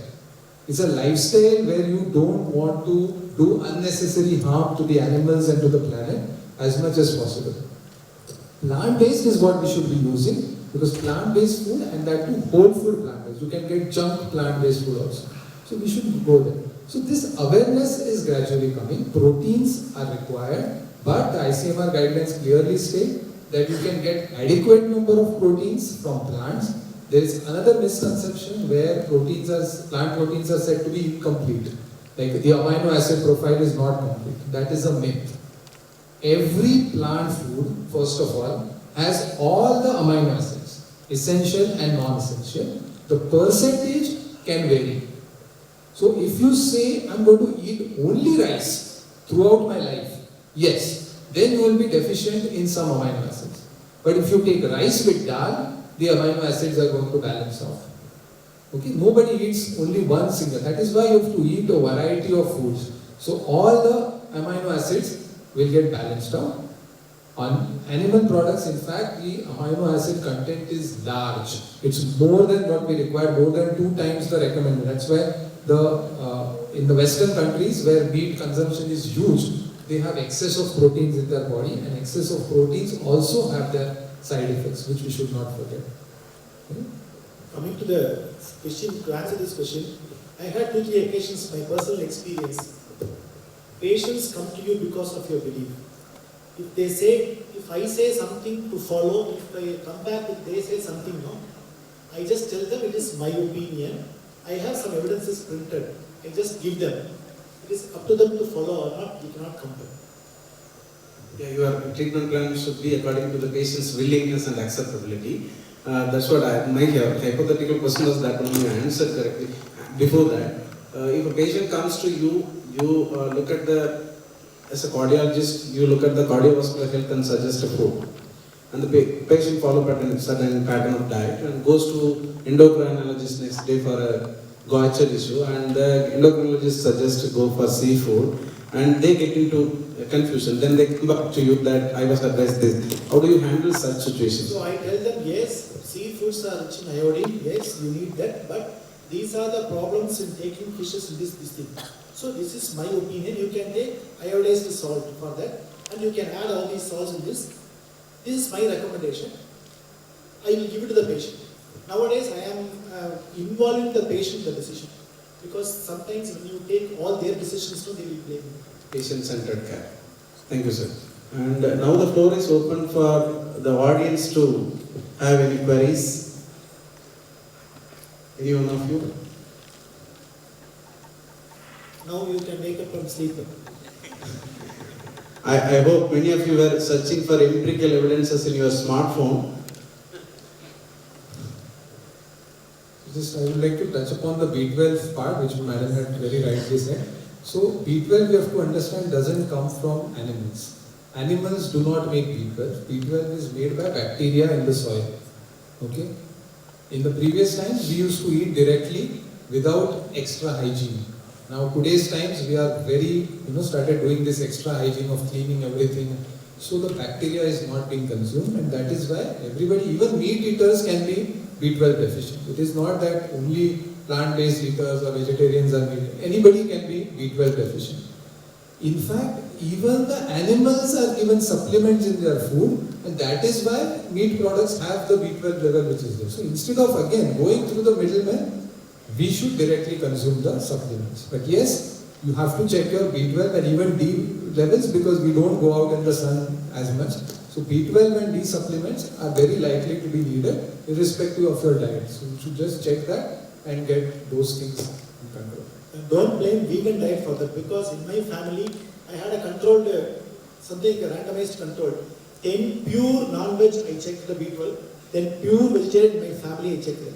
In my family, one person was B12 deficient. In pure non-veg, I had 2 people who are borderline B12 deficient. So, prospective cohorts. yes. So what I found that in South Indian population especially, we have deficiency of intrinsic factor also combined with it. So I think it is, all of us, we have to check B12. One advantage of B12 is that once you take a proper dose, it will be there stored for 6 months to 1 year. No need to worry about it. Thank you, sir. Any questions from audience? The other point about children you were mentioning. Now, my both children are convinced about plant-based diet. For 2 years, they have been following a plant-based diet. But like you rightly said, when it comes to peers, there is a problem. So, when they are at home or they are with us, they are free to tell. Every time my son who's 10 years old, he will always ask, is this vegan? Does it have? He will not have it. But if he goes to a party, to a friend's place, obviously the cake will have dairy and whatever. He's not going to say, okay, I won't have, or he's not going to sit and argue. Because they cannot argue at that age with the elders. Okay, so which is fine. We cannot make anybody change by force. Nobody, not even anyone here. Everybody has to, their time will come, the realization will come, that is the time they will change. We can only impart knowledge, give the facts, provide the information. Everybody will absorb according to their capacity and will take their decision. Last point I want to share regarding this birthday party where we usually cut a cake. What I did in my department in Mangalagiri, cutting cake is a negative thing. It's not for Indian culture. And cutting the ribbon, so going off candles, all these things are negative. So what I do is, even if I go for opening or something, no, I just tell them to put a knot and open, not cutting. Similarly, for cake cutting, I tell them, if at all you want to share your happiness, keep a piece of cake It's like happiness we are sharing. Please don't cut a cake. Instead, we can all share together a healthy food. Each one making a good food and share with all players in all religions. I think that we all should adopt, one of you should adopt this. Don't cut birthday cakes. It's a negative thing. Writing the name and cutting it is a negative thing. Blowing the candle is a negative thing. Or order the cut cake. So you don't need to cut. Sharing the happiness. Yes. You have pieces, no? I have happiness, I am sharing my happiness. Yeah, pizza is served already cut. So that's why they go for pizza instead of cake. Yeah. They already know it. They don't want to cut. Thank you. Thank you, sir. And if there is no further question, we will wind up this panel discussion. Thank you very much all the four subject experts as well as to clinicians here to share your expert opinion about this plant-based diet. I hope this helps many. Thank you very much.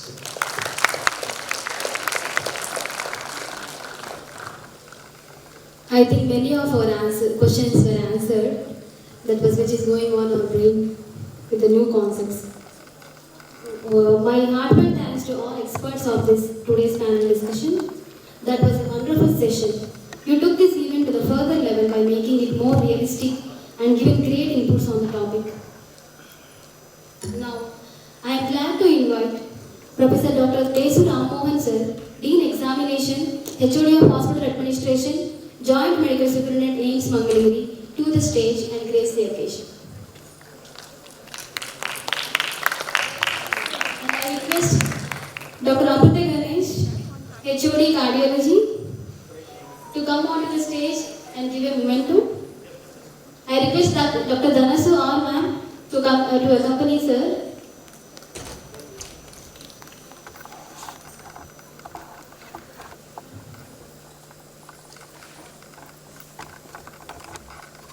Experts of panel discussion.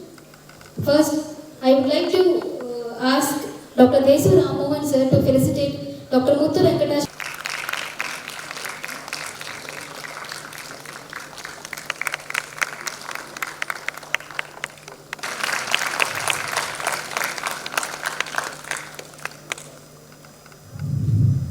I request Sir.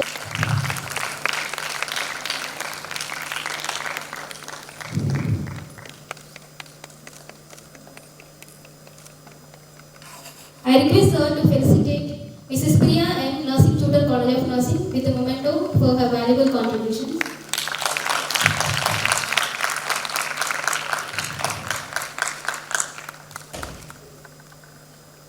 I request Sir to honor Mrs. Sandhya C. Nursing Tutor College of Nursing with a memento as a token of appreciation for her valuable contributions.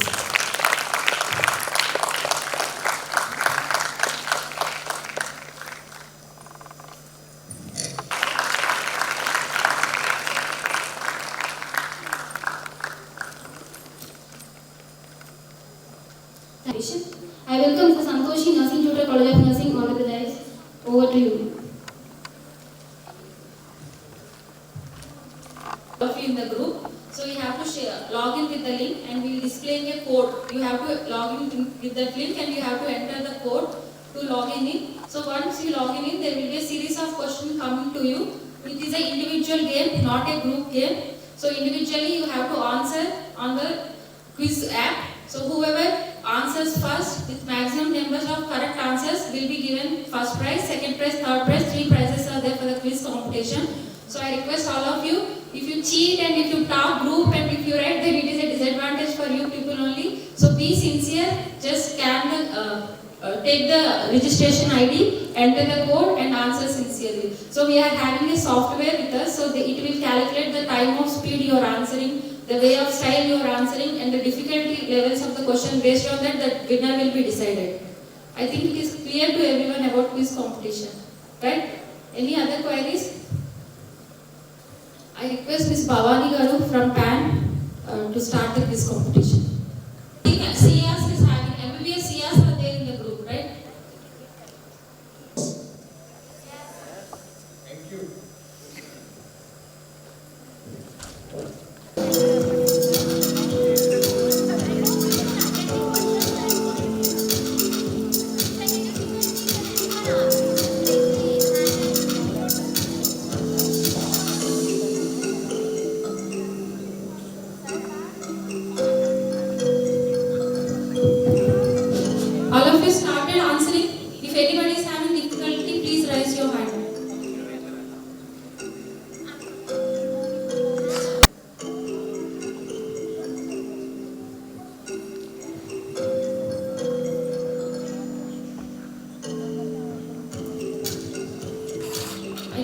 you are attempting, immediately after attempt only if you submit you are knowing the answer, right?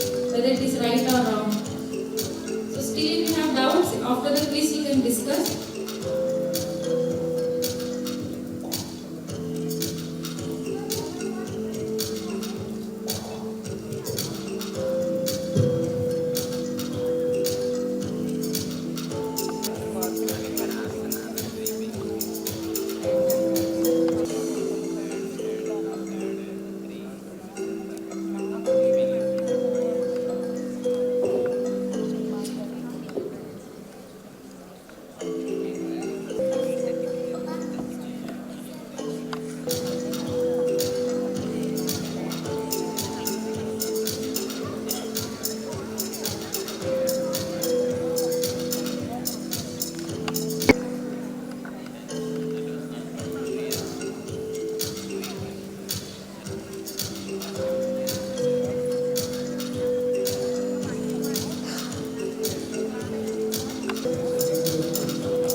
Okay, now we are ending the quiz.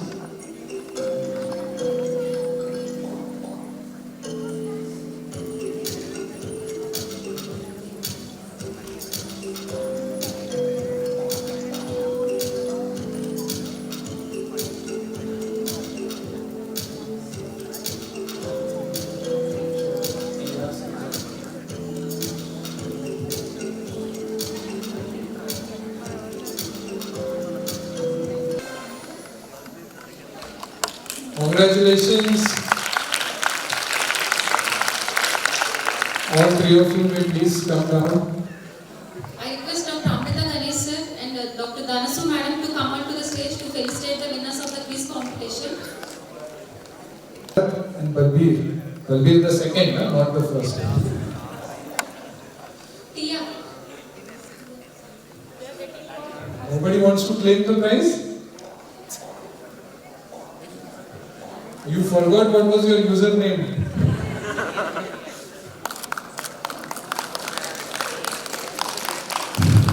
And the second prize goes to Ramachandra Balbir the second.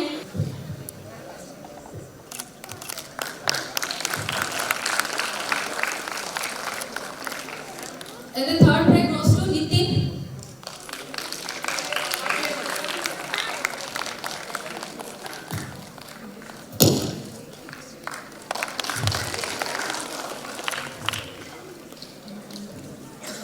All of you. This value will go a long way. Thank you.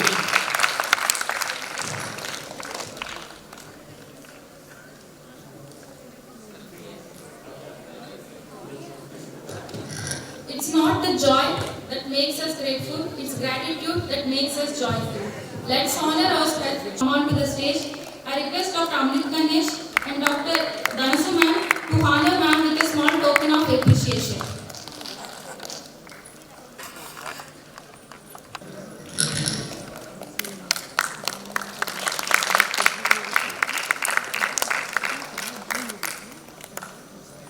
I take this privilege to invite Ms. Bhavani Gade and Dr. Amrita Ganesh sir to felicitate ma'am with moment.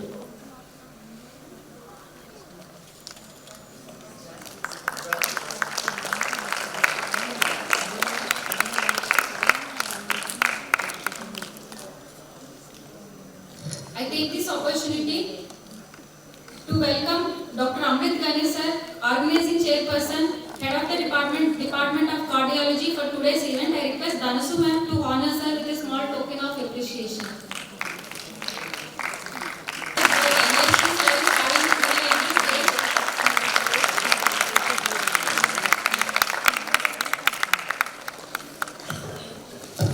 I take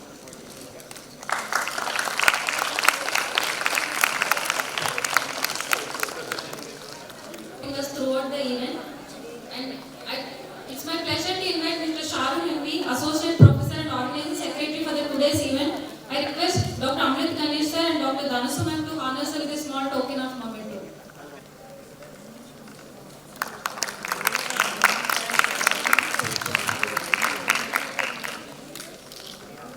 I welcome Mr. Harsha Gangoru, Nursing Tutor College of Nursing and Organizing Committee member of today's event to come onto the stage. I request Dr. Dhanasu ma'am and Dr. Amriti Ganesh sir to hand over a memento.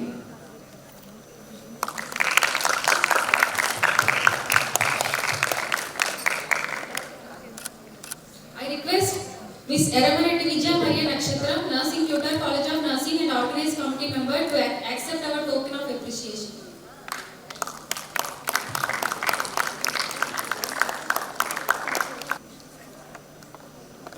I welcome Mr. Bipin Lal, Organizing Committee member to accept our token of appreciation. I request Mr. Vikas Miskin to come on to the dais to accept our appreciation.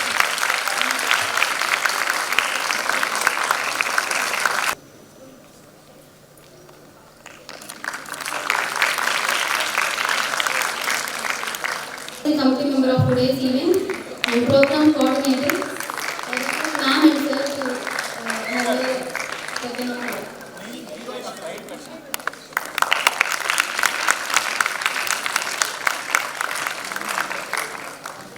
Thank you everyone.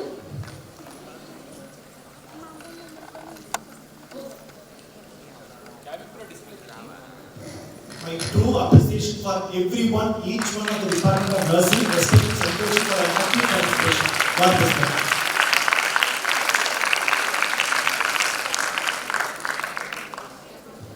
I would like to take this moment to appreciate our sponsors of today's stationery items. So I would like to thank Cabify for sponsoring the stationery items today with high gratitude for their sponsorship and looking forward to work together with them. Thank you, Cabify. Now I request Mr. Shalom sir to come onto the dais for the vote of thanks.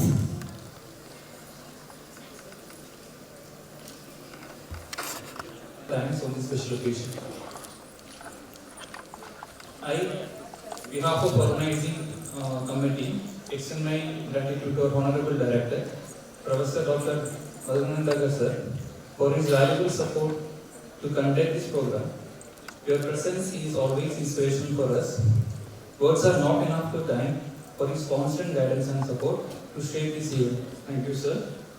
I would like to thank our beloved Dean Academies, Professor Dr. CME sir, Dean Research, Dr. D.K. ma'am, Dean Examination, Professor Dr. J. Ramohan sir, Medical Superintendent, Dr. V. Thomas Abraham sir, for their guidance and support.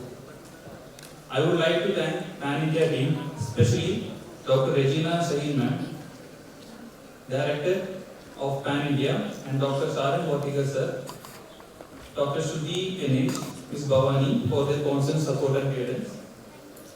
I extend my gratitude to our innovative, compassionate and respectful principal ma'am, Dr. Dhansua, and respected Dr. Amit Ganesh sir, who is strength for this program. Thank you so much, sir.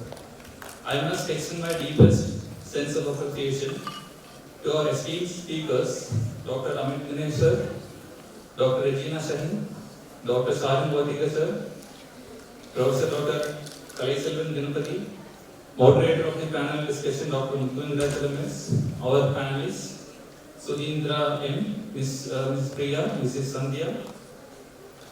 Thank you so much, sir. An event of this dimension cannot happen overnight. The wheels start rolling months in advance. We have been fortunate enough to back up by a team of very motivated and dedicated faculty members and non-teaching staff. A special thanks to our IT team for their cooperation. I cannot thank everyone enough for the involvement they have shown and the willingness they have expressed beyond their comfort zone. However, a special acknowledgement and appreciation to Mrs. Komalugla Sanjeshi, Mrs. Y.M. Nashatra, Mr. Bipinlal, Mr. Harsha, Mr. Vikas Miskin for their contribution to the program. At the end, I would like to take this opportunity to thank our dear students for being with us today. To conclude, let me once again return my gratitude to all. Thank you.